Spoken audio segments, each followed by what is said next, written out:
Dennis, green bridge? Yes, Rob, as we've discussed before, it's not a bridge in Ireland painted green. It's really... Don't mention the rugby, for goodness sake. No, poor old Irish. No, we won't talk to the rugby at all, no. Because it's good and bad for some. No, the green bridge is basically carry-over winter crops that are past their feeding time or past their maturity time, and they haven't been controlled leading into the spring. And those green bridges are a bit like spray misses in a paddock. They harbour lots and lots of disease which comes into the spring and really gets going, and pests as well. So the non-desirable things to bring into the spring, and non-desirable if one neighbour's infecting another neighbour and so forth, or even on your own farm. Really, you need to get rid of them, spray them out, eat them out, mow them down, do something like that, so that they're not the inoculum source for fungi and for things like aphid, which overwinter in them. So yes, just get rid of those green bridges.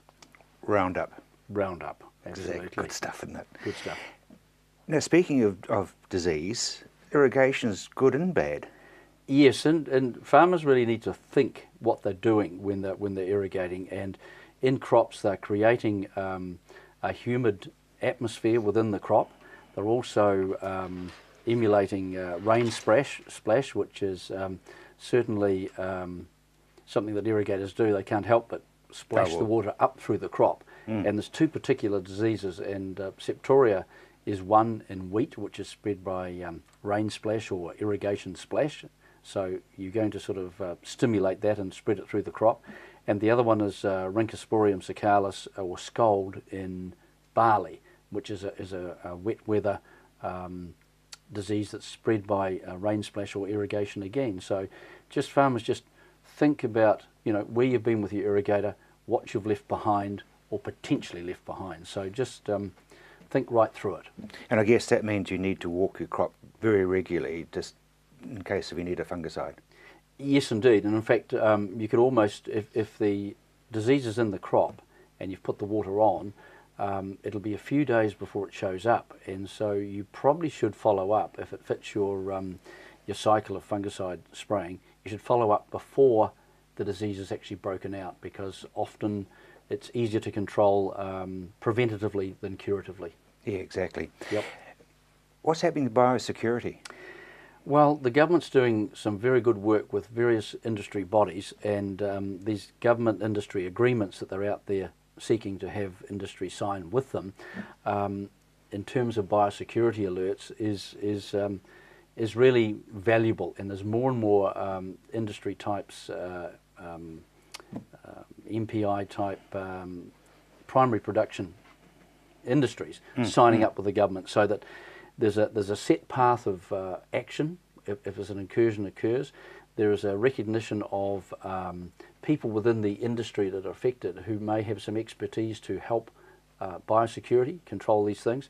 There is some consultation goes on in terms of various actions that can be taken, and there is a definite cost sharing benefit for the industry and government if an agreement is signed. In other words, it's a blueprint in place and it's sort of a reaction ready type thing if an incursion applies. And so it's very good for the country, very good for the various industries, good for government, good for the taxpayers if there's a industry agreement signed with the government. Yeah, exactly. On biosecurity. Knock it out before it hits. Absolutely. Or be prepared. Yeah. Be prepared. We're heading in towards the dry summer, so you'll be saying direct drilling and... Yeah, all those types of things to conserve moisture, rolling fields, things like that, firming things up. But one autumn thing that can happen in terms of moisture conservation is when a farmer's finished with a crop, say grass seed taken silage off it or something like that, it's often, rather than leave it there, taking moisture out of the atmosphere, or sorry, out of the soil, is to round up it off, spray it off. In other words, kill it and stop it sucking the moisture out of the soil, and often it then opens up for a second time, and there's some seedlings that come through.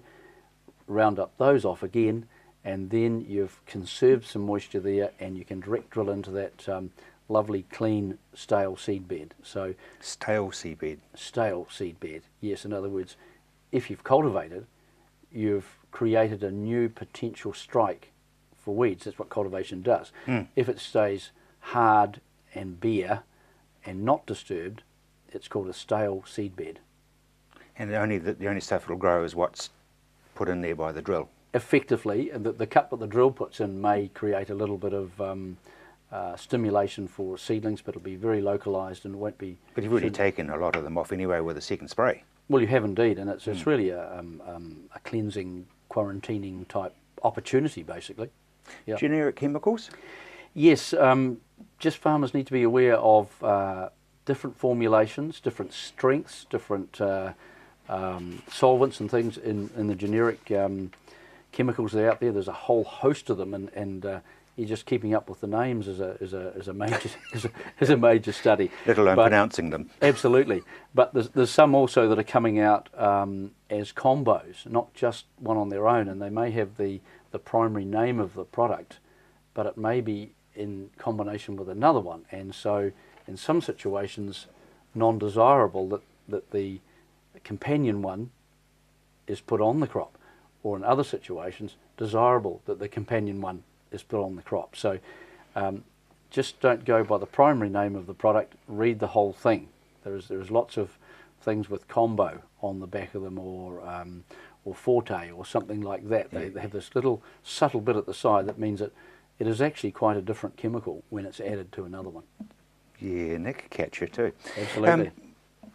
White clover.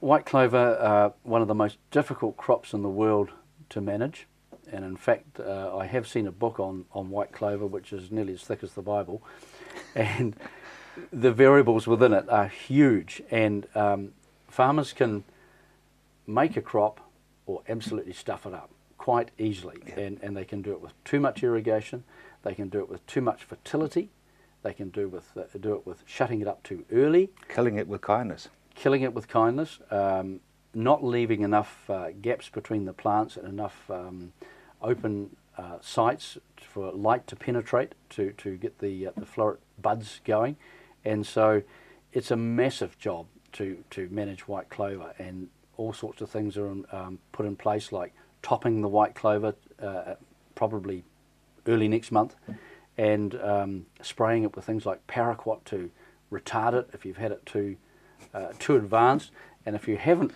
got it and it's a bit lagging and things, you start spraying out fungi, you start spraying out insects, you start irrigating it to play catch up, and so it's a minefield of managing white clover. It really is, and the guys who do it well, but if your phosphate levels are too high on your farm, you're going to grow hay crops, you're not going to grow seed crops. So only some soils, some fertility situations suit white clover. So this book you're talking about is 17,000 Reasons Why You Shouldn't Grow White Clover. Basically, basically, and probably New Zealand farmers are the best in the world at doing it. Yeah. Really, and you know, one of the changes of the last sort of 20 years has been to go into the wider rows, so that clover has a chance to spread out, and the stolons run across the ground, light comes in, and it flowers. It used to be in 6-inch rows, and was just always too bulky unless you were on dry, sandy, free-draining soil. Then it was okay. I'll leave it to you, Dennis. I'll just talk about it. Thank you very much indeed.